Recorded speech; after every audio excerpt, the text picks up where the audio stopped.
Good afternoon, everyone. Thank you for being here with us for this important press conference where faith leaders and activists are going to explain in their own words why they believe the Amazon tax legislation that Councilmember Morales and I are co-sponsoring and that the council is discussing right now is so crucial for our city and for us as a society. We have seen the economic recession unfolding in such a dramatic fashion that now economists are predicting that it is probably in some ways going to be worse than the Great Depression. Certainly, we are heading into depression like unemployment. We're seeing tens of thousands of workers and hence probably about now hundreds of thousands of people in Seattle asking a question as to whether they can actually pay for food and essential needs of their families, let alone rent. Tens of thousands in our city have almost overnight lost their jobs. And when workers are living paycheck to paycheck, loss of a job and loss of a paycheck means financial destitution. And it is in that context, on top of the existing housing affordability crisis, that we are here today with the majority of Seattle's working people facing a triple emergency of public health crisis, housing affordability crisis, and now a jobs crisis. And that is why this legislation is so urgent, because it will, first of all, fund $200 worth of assistance, cash assistance, to up to 100,000 of our neediest households in our city. And then starting next year, it could raise $500 million for a massive expansion of social housing and Green New Deal programs related to housing, such that it would create thousands, and I'm not exaggerating, thousands of good paying union jobs, all the way from social services to construction. And all of this revenue would be raised by taxing the wealthiest in our city, meaning the people who own the largest and the most profitable corporations. And that is why we have called this the Amazon tax, to make it crystal clear that this is a tax that falls on the corporations that have paid the least and nothing close to their fair share in this city with the nation's most regressive tax system. It is not a tax that will fall on workers. It is not a tax that will fall on nonprofits, public employers, or grocery stores. It is not a tax that will fall on the employees of the corporations that will be taxed. And so it is as progressive a tax as we could possibly have. And we also, we already have an economic imperative. Speaking as an economist, we should be very clear that there is no economic recovery without taxing big business to create public sector jobs while expanding social programs like affordable housing. This is Keynesianism 101. There would have been no recovery for the US economy out of the Great Depression had the militant labor movement not provided the impetus for a new deal at that time that created jobs through public works programs. This is the only way that the economy can recover from a recession. There is no magic wand that big business can wave, that the billionaires can wave and say that it's going to happen. So whether they like it or not, this is our only avenue, not only for economic recovery, but also for the tens of thousands of families that are struggling right now. And in addition to that economic reality, we have faith leaders and activists with here today to explain to us that this is a moral imperative. And we have faiths from all our community members that are represented here today. So I wanted to invite Reverend Angela Ying, who is the senior pastor of the Bethany United Church of Christ, who will explain how many people have joined it from the faith community and why they are doing this. Welcome, Angela. Thank you. Good afternoon. We, as faith leaders from Jewish, Christian, Muslim, Buddhist, Sikh, and all journeys of faith, are calling on you, our city council, to adopt and approve this tax Amazon legislation as is, sponsored by Councilmember Kshama Sawant and Councilmember Tammy J. Morales. Our city is facing a triple emergency: the COVID public health emergency, the ongoing housing emergency, and now a jobs and income emergency. This is the time. This is the time as no other for real leadership with real action. We do not need talk, conservative or liberal. We have a moral mandate, an imperative to enact a tax Amazon legislation for the people of this city. As senior pastor, and more importantly, as a mother, a sister, a daughter, neighbor, my faith and my belief in the love and justice of people beckons me to come forward today and to call you to action to enact this legislation. As human beings, we share the great commandment to love God and to love our neighbor as ourselves. We are called to do justice, to love kindness, and to walk humbly with God and one another. The Sawant Morales legislation is a lifeline to the people, providing immediate and emergency aid to up to 100,000 vulnerable households. Tens of thousands of Seattle workers are out of jobs, and many frontline workers are risking and sacrificing out of love their own lives for others. So do the math. The wealthiest top 2% of big businesses can afford to pay this very modest tax. The other 98% are exempt. Amazon and the wealthiest have the means to fund urgently needed assistance and long-term funding for affordable social housing. Thousands of desperately needed union and new green jobs and the Green New Deal. You and I know that the working people in each of your constituencies on the city council are being taxed more than the billionaires and the wealthiest. That Washington state shamefully has the most regressive tax system in the country. So during these unprecedented times, there's no room for greed. I have seen firsthand and have buried enough poor and hungry Lazarus in our communities. So together, we need to change this. We clearly need you, the Seattle City Council, to lead and pass this legislation as is. Your swift and timely approval of this legislation will provide immediate COVID-19 relief, housing, jobs, and the Green New Deal in our city for our people as no other legislation can or will. Thank you, Chair and Councilmember Mosqueda, for standing with the unions as well as not repealing the 2018 tax. Thank you, Councilmembers Sawant and Morales, for co-sponsoring this life-giving tax Amazon legislation. To Councilmembers Herbold, Gonzalez, and Juarez, who repealed the 2018 tax, you get the chance, unlike many, to truly make historic amends for the people who trusted you and elected you. Enact this legislation. To Councilmember Lewis, we call you to stand with the hotel workers who voted for you and Councilmember Strauss, newly on the council, who can make a difference for the people. Thank you both. And for Councilmember Peterson, we ask that you please reconsider and turn around.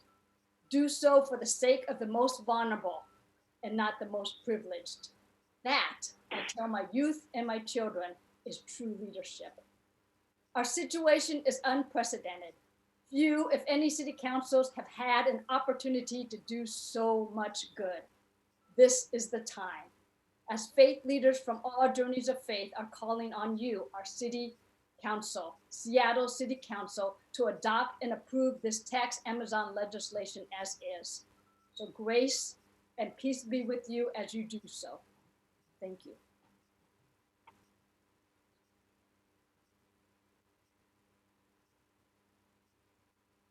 Thank you so much, Reverend Ying, for those powerful words.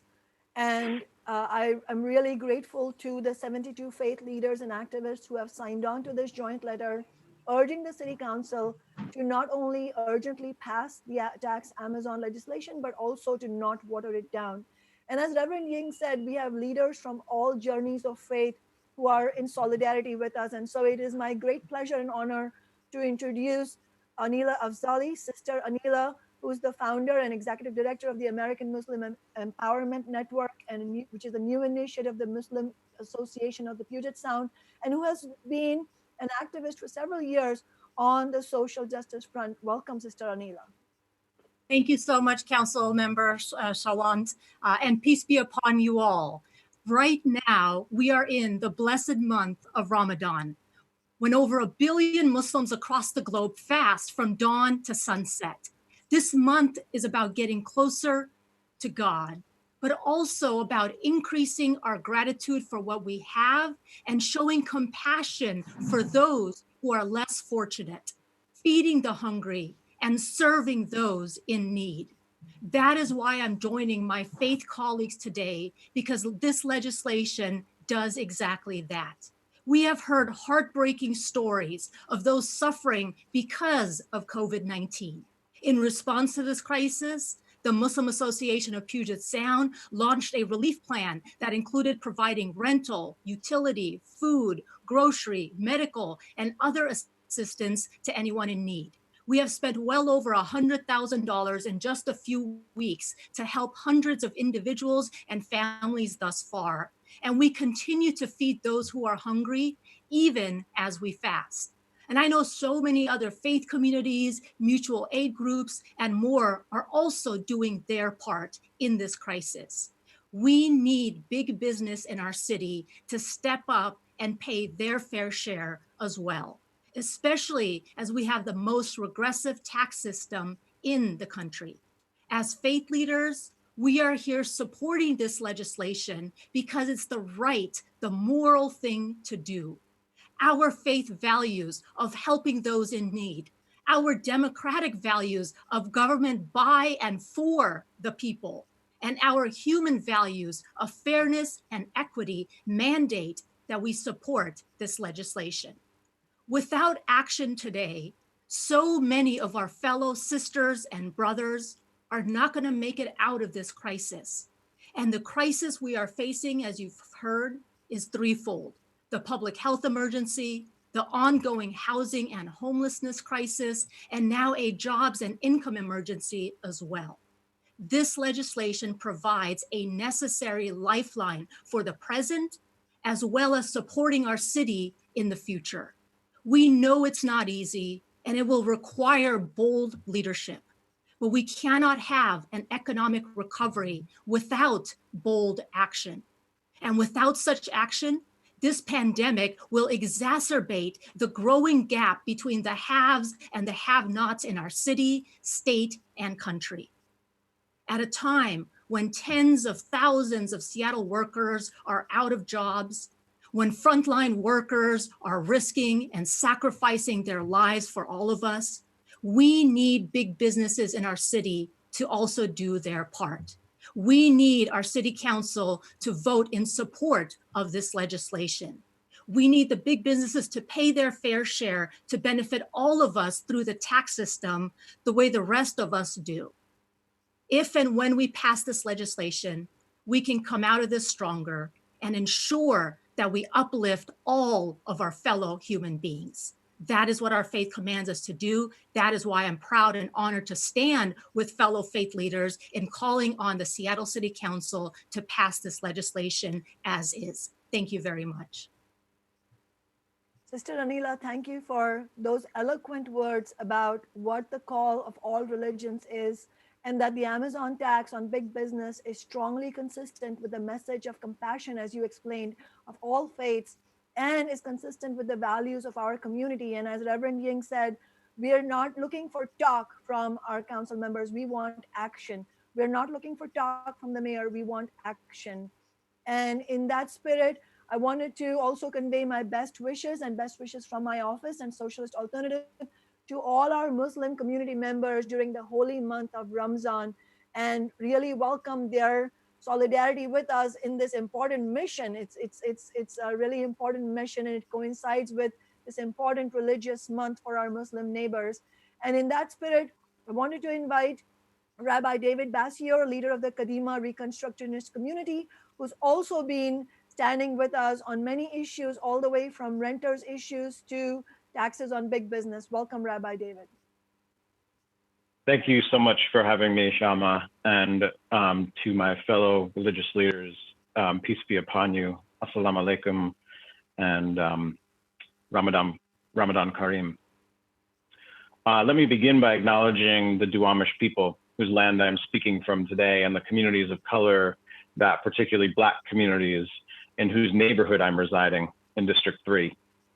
Today, I'm speaking about the renewed possibility of taxing the wealthiest 2% of corporations in the city of Seattle for the sake of funding public health, safety, and housing, which I hope we can dutifully acknowledge are all the same issue, intricately connected, as we see so clearly in this time of public health crisis, intricately connected to the idea of dignity for all of us. Dignity, the Hebrew word kavod, is a core value to our work as Jews, as people of faith, and as humans. Our Torah, my Torah, teaches us that we are created in the image of God, B'Tselem Elohim, that all humans, no matter their immigration status, color of their skin, or economic standing, are divine and are equal in our creation. And yet we know that is not how we experience this reality, with some experiencing the extreme riches that our society in its current structure has produced, and others fighting to stay alive in the poorest classes of our society.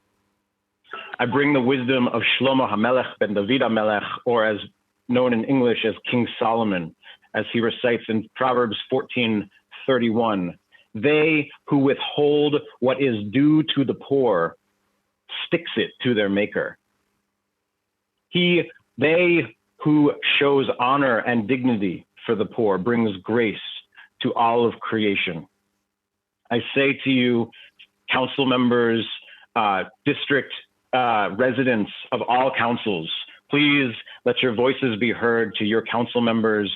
Council members, please come to see that taxing the wealthiest for the sake of the most vulnerable in our society is within the dignity that we want to hold for all, to correct the wrongs that exist in our society, where we are called in our Torah to redistribute the wealth every 7 years and every 50th years. Let the shofar blast be heard. Let the trumpets be heard this year. Let this year be a year of bringing wealth to all, and that knowing that all of our wealth, all of our prosperity is intricately connected, that the doctors, that the grocery workers, that the nurses and techs in the hospitals, their health depends on our health right now and forevermore. Let us bring social housing, a Green New Deal, and taxation on these 2% of corporations as a reality here in our city. Thank you to all those who stand with us, and blessings of return for all those who do not yet.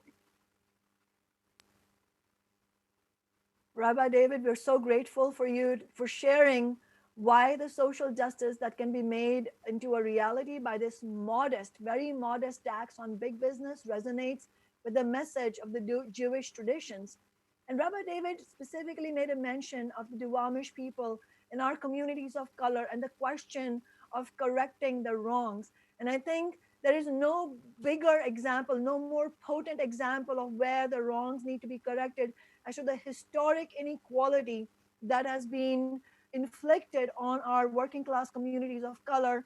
And today we are lucky to have Reverend Robert Jeffrey, Sr. of the New Hope Missionary Baptist Church, who has for decades, fought alongside communities of color, alongside working class people in the Central District, and has been on the front lines with us on many battles. So welcome, Reverend Jeffrey.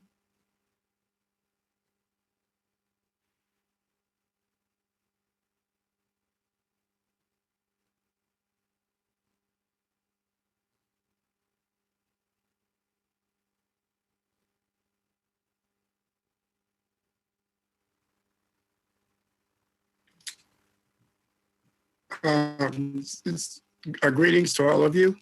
I don't know if you're not. Can you hear me? Yes. Greetings to all of you. Can you hear me?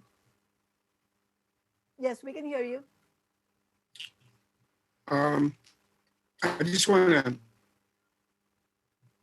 say that the concept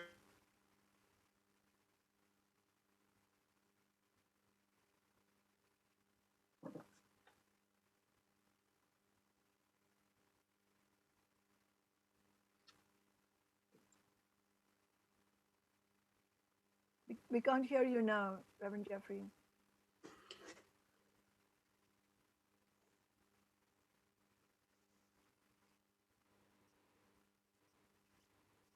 We seem to have lost Reverend Jeffrey. Why don't we give him a minute to see if he can get back in? Okay.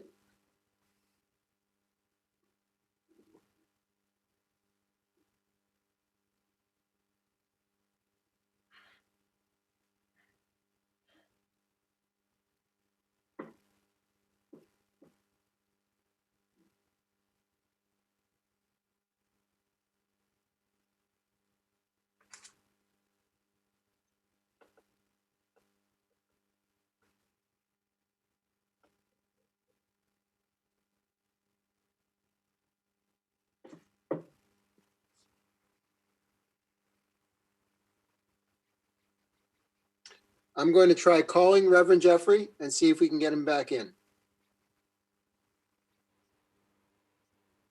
Hey, this is Jonathan. So we're trying to get you back into the Zoom call.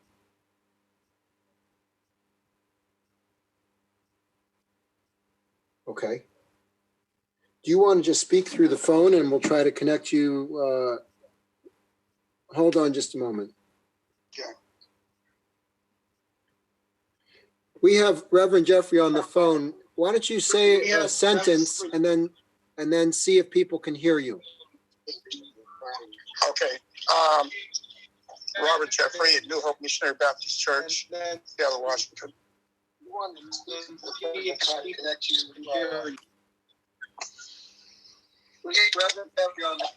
Okay, it looks like you're back on the Zoom call, so I'm going to turn off the phone. Kicked off again. So why don't I just do it from the phone call, from the Okay. Can people hear Reverend Jeffrey? Give me a thumbs up if you can hear him okay. Go ahead, Reverend. Okay. I'm just delighted to be on the call. I'm sorry I'm having computer problems here, but I support wholeheartedly Representative Sawant and all of those who are right now fighting for the life both of the poor and of our country. The concept of rugged individualism is being shown to be a very hapless concept in the midst of a global pandemic. And, it's always been hapless as it relates to the poor and those who are being destroyed by the consequences of the cynical insensitivity of those who believe that they're getting rich all by themselves and that they're not standing on the shoulders and heads of those at the bottom of the barrel. We can see through this pandemic that we are, as a culture and a society, standing on the heads and shoulders of men and women who are getting little or no pay. We're at the bottom of the barrel when it comes to retirement, bottom of the barrel when it comes to health insurance. Many of these people are working without health insurance, working without any kind of protections, rent protections, or even job protections. They're the ones who are carrying our food to our doors. They're the ones who are doing our garbage, and they're the ones who are manning the grocery store counters. And many of them are working day to day, not even knowing if they can keep their jobs. This is a commentary on where we are as a society, and it's a commentary on where we are and what corporate America is doing to this country and to this world. The time has come for corporate America to pay up. It's time to come for wealth to be given or distributed to those equally who are doing the work of keeping the society going. Global hunger, human displacement has to end. And I'm standing with those of you who are calling for this to end. And I'm standing with all of you who are ready to stand on the front lines and demand that we look for a better way. So thank you, Councilman Sawant, and all of you who are on this call. I'm sorry that I couldn't get my Zoom to work correctly, but I am with you in this struggle. God bless you all. Thank you, Reverend Jeffrey, and please don't apologize. We are all, dealing with technological hiccups here every day. It was so wonderful to have all the voices of the religious leaders and activists alongside us. Jonathan will now open it up for media questions. I think we have time to take 2 or 3 questions, and then of course I welcome media to ask us questions offline, and please feel free to ask questions to any of the speakers. Thank you. And if there are media with questions, would you please raise your hand and I will unmute you and you can ask your question.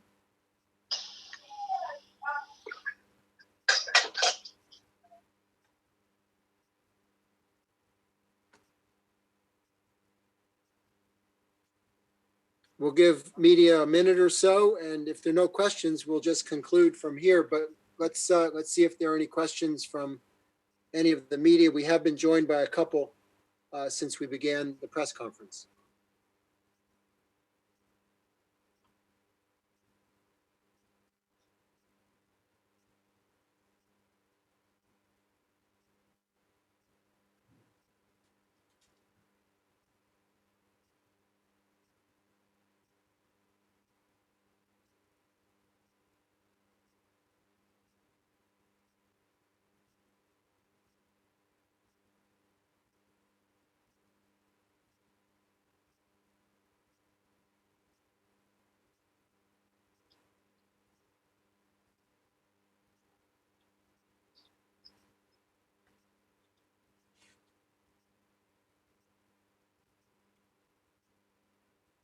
I'm not seeing any hand raising. Would you like to wrap things up, Kshama, and we'll conclude the press conference?